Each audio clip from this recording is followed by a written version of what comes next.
ভারতে নিপা ভাইরাসের কোনো প্রাদুর্ভাব নেই, তাই কলকাতা থেকে ম্যাচ সরানোর কোনো প্রশ্নই আসে না, জানিয়েছেন এক বিসিসিআই কর্মকর্তা। ক্রিকেটারদের সুরক্ষার বিষয়টি বিশেষভাবে নজর দেওয়া হচ্ছে বলেও নিশ্চিত করেন তিনি। নিপা ভাইরাসের কারণে ইংল্যান্ড ও অস্ট্রেলিয়া ভারতে সফর করতে চাচ্ছে না এমন খবর ভিত্তিহীন। ভারতে বিশ্বকাপ আয়োজন বিঘ্নিত করতে পাকিস্তান ও বাংলাদেশ থেকে এমন মিথ্যা তথ্য ছড়ানো হচ্ছে বলেও দাবি তাদের। ব্রিটিশ গণমাধ্যম বিবিসির এক সংবাদে বলা হয়েছে, ভারতে নিপা ভাইরাসের প্রাদুর্ভাব গভীরভাবে পর্যবেক্ষণ করছে জাতীয় স্বাস্থ্য কর্তৃপক্ষ। রোগটি বিশেষভাবে নজরে রাখার মূল কারণ যে কোনো সময় ছড়িয়ে পড়তে পারে এবং বিশ্বের 10টি মরণঘাতী রোগের মাঝে একটি। এমতাবস্থায় ভারতে বিশ্বকাপ আয়োজন নিয়ে নানা ধরনের শঙ্কার কথা উঠলেও তা নিয়ে পাল্টাপাল্টি বক্তব্য আসছে ভারত থেকে।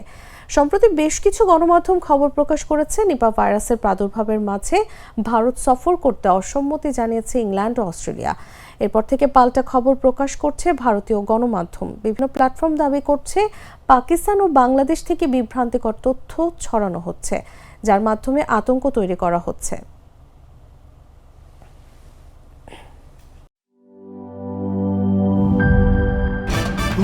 ভয় পাস না, এটা কসমিক ডোজ। শব্দের আরেক নাম কসমিক ডোজ। এর ওয়াল থিকনেস ও রিপ থিকনেস বেশি থাকায় এটাকে 50 বছরেরও বেশি। কসমিক ডোজ, নিশ্চিন্তে 50 বছর।